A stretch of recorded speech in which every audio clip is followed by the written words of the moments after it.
Je vous ai dit hier que l'Israël et ses alliés ont commis une erreur monumentale et qu'il ne fallait pas qu'ils jubilent. Il n'était pas encore temps pour les célébrations grandioses parce que j'ai vu hier les déclarations de tous les chefs hypocrites de l'OTAN, de l'Occident, qui, M. Biden est allé jusqu'à féliciter le président des États-Unis d'Amérique, est allé jusqu'à féliciter M. Benjamin. Pour lui dire carrément, tu as bien fait, voilà, il est parti. Je vois des dirigeants comme les Emmanuel Macron et les autres vassaux des États-Unis se réjouir.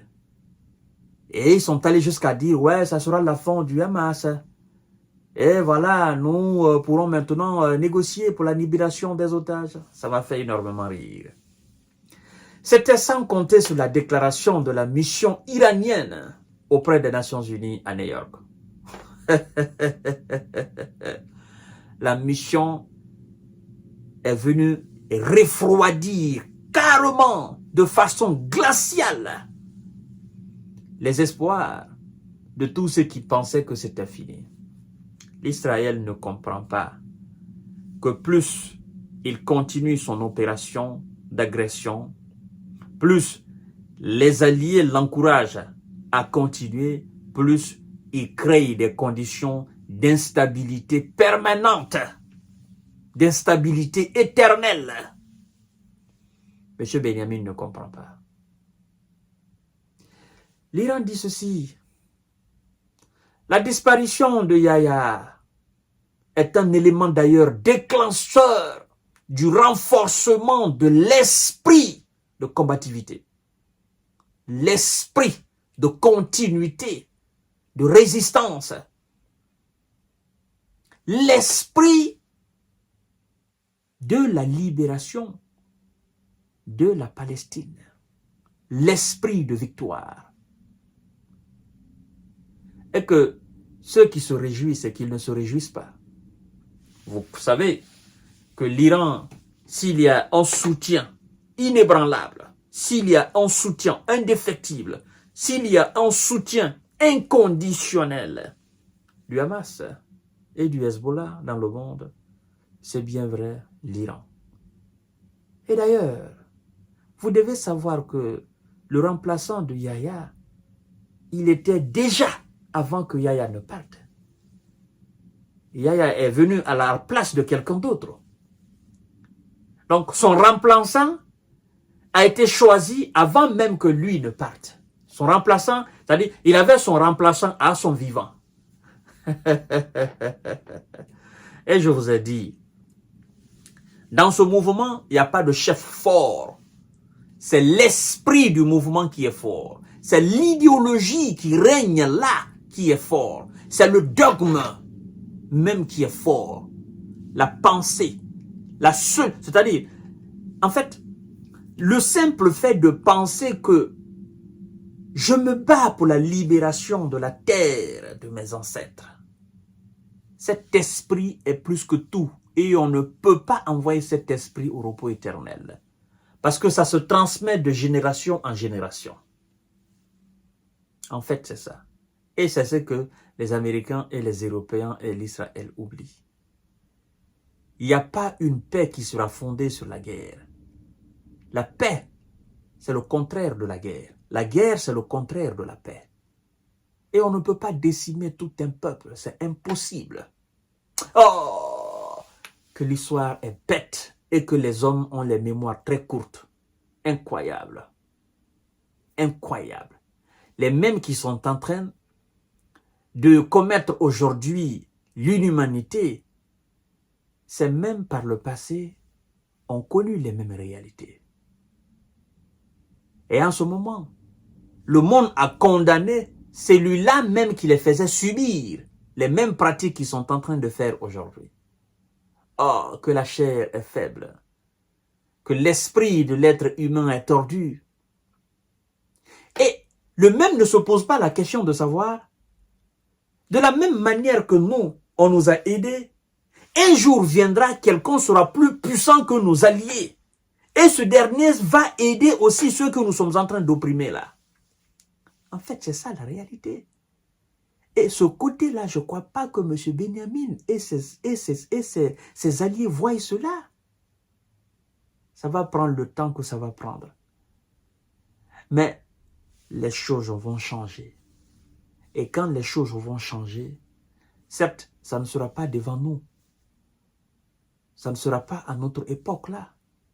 Mais quand les choses vont changer, oh, ça ne sera pas joli, mesdames et messieurs. Ça ne sera pas du tout joli. Je rappelle aux alliés de l'Israël et à l'Israël que l'Empire ottoman est parti. L'Empire perse est parti.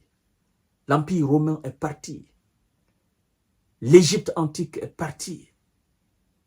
L'hégémonie occidentale est en train de disparaître. Tout est éphémère sur cette terre. Les plus grands, les plus puissants, jamais inégalés, sont où aujourd'hui? Ils sont partis. Ceux qui bombaient le torche pour dire, il y en a qui sont allés jusqu'à se prendre pour des dieux, pour dire que c'est moi qui donne la vie, c'est moi qui la reprends. Tellement qu'ils étaient forts, ils étaient puissants. La répression que la Rome antique a fait, je ne peux pas imaginer. L'horreur, je ne peux pas imaginer. Mais où sont les Romains aujourd'hui? Où sont les Romains? Les pharaons qui ont bâti des monuments, qui ont fait des choses comme nous autres, on ne peut pas égaler. Où sont-ils aujourd'hui? Ils ont dominé des peuples dans le monde. Ils ont dominé le monde entier. L'Égypte antique a dominé le monde entier. Pendant combien? Pendant des siècles et des siècles. Mais où sont-ils aujourd'hui? Ils sont cités par les historiens et par nous autres. Et vous pensez que ce que vous êtes en train de faire, ça sera éternel? Mais non. C'est un petit rappel historique. Laissez-moi vous dire ce que la mission iranienne auprès des Nations Unies à New York a dit. Il dit, je cite, Yahya, il va devenir un modèle pour la jeunesse et les enfants qui continueront sur le chemin de la libération de la Palestine, tant que l'occupation et l'agression perdurent. La résistance se poursuivra, a écrit sur son compte X la mission de l'Iran auprès des Nations Unies à New York. Je répète encore pour que vous puissiez comprendre. Il, parlant de Yahya, il deviendra un modèle pour la jeunesse et les enfants qui continueront. Vous y voyez? La jeunesse et les enfants qui continueront. Quel enfant? C'est ça. C'est pourquoi je dis à M. Benia, il est en train de créer les conditions de vengeance éternelle. Il est en train de créer les conditions d'insécurité pour ce qui est censé être son peuple. Tant bien sur le territoire, là où ils sont en train de se déchirer, mais aussi ailleurs au monde. Ils ne seront jamais en paix. Je vous donne un exemple terre à terre. Vous savez que l'Israël est dans l'Orient.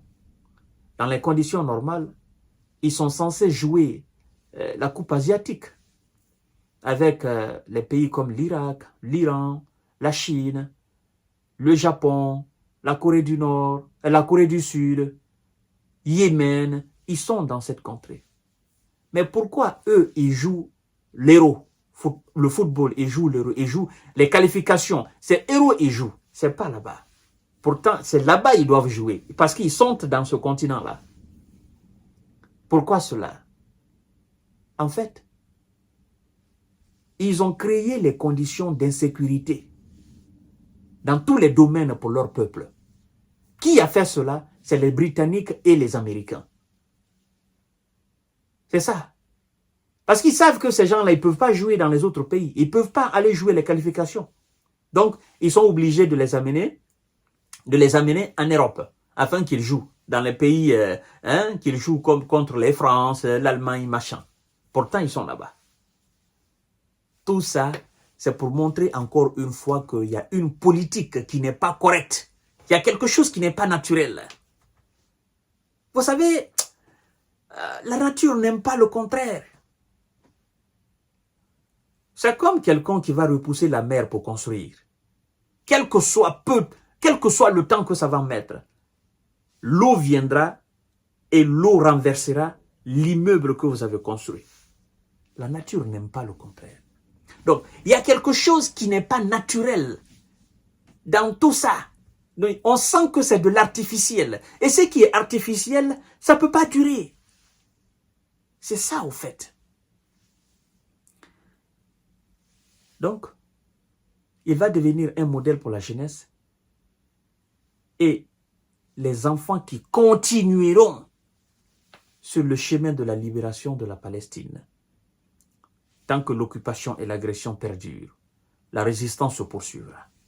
Donc, c'est pour vous dire, vous qui jubilez là, vous jubilez pour le vide. Parce que nous, on n'a pas dit notre dernier mot. Ce n'est pas encore fini. Et vous devez comprendre qu'en tant que nous, Iraniens, nous sommes sur cette terre. Cette lutte va continuer. Ça va continuer.